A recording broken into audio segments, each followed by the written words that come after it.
સૂત્રાપાડામાં 22 inch વરસાદે મુશ્કેલી વધારી છે લોકોની। વરસાદ બંધ થવાના 20 કલાક પછી પણ પાણી ઓસર્યા નથી।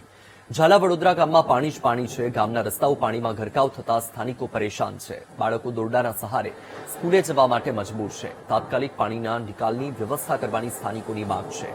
તો આ દ્રશ્ય તમારી ટીવી સ્ક્રીન પર ગીર સોમનાથના સૂત્રાપાડાથી સામે આવ્યા છે, જ્યાં 22 ઇંચ જેટલો વરસાદ ખાબક્યો અને ત્યારબાદ 20 કલાક જેટલો સમય થઈ ગયો છે વરસાદ બંધ થયાને પણ, છતાં હજુ સુધી પાણી ઓસર્યા નથી, જે તમે તમારી ટીવી સ્ક્રીનના દ્રશ્યોમાં સ્પષ્ટ જોઈ શકો છો। સંવાદદાતા રોહિત બારડ છે ફોનલાઈન પર। રોહિત, સૂત્રાપાડામાં 20 કલાક થયા વરસાદ બંધ થયાને હજુ પણ પાણી ઓસર્યા હોય તેવું લાગતું નથી। ત્યાંના લોકોની પરિસ્થિતિ શું છે? સંપર્ક કપાઈ ગયો છે। અમારી ટીમ ફરીથી રોહિત સાથે સંપર્ક કરવાનો પ્રયત્ન કરશે।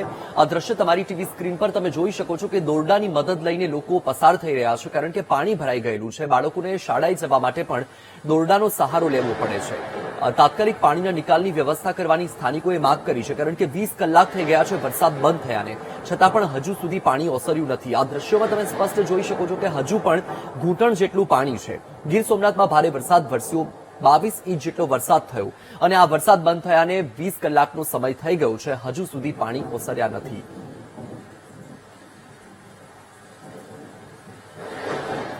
તો એક્સક્લુઝિવ દ્રશ્યો વીટીવી ન્યૂઝ આપને પહોંચાડી રહ્યું છે। ગીર સોમનાથમાં પરિસ્થિતિ ખૂબ જ કફોડી બની ચૂકી છે। જે આ દ્રશ્યો જ કહી રહી છે, આ પરિસ્થિતિનું વર્ણન આ દ્રશ્યો જ આપી રહ્યા છે। સંવાદદાતા રોહિત ફોનલાઈન પર જોડાઈ ગયા છે। રોહિત, સૂત્રાપાડામાં હજુ પણ પાણી ઓસર્યા નથી, ત્યાંના લોકોની પરિસ્થિતિ શું છે અત્યારે?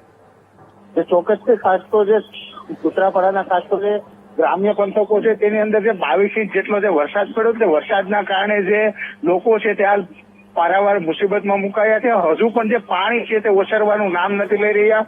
જે નીચાણવાળા વિસ્તારો છે તેની અંદર પાણી છે। ખાસ કરીને ઝાલાના વડોદરા ગામની વાત કરીએ તો લોકો જે વિદ્યાર્થીઓને સ્કૂલે જવા માટે પણ રાંધવાની મદદ લેવી પડી રહી છે, દોરડા બાંધવા પડી રહ્યા છે, તેવી પરિસ્થિતિ અત્યારે સૂત્રાપાડાના ગ્રામ્ય પંથકોની છે।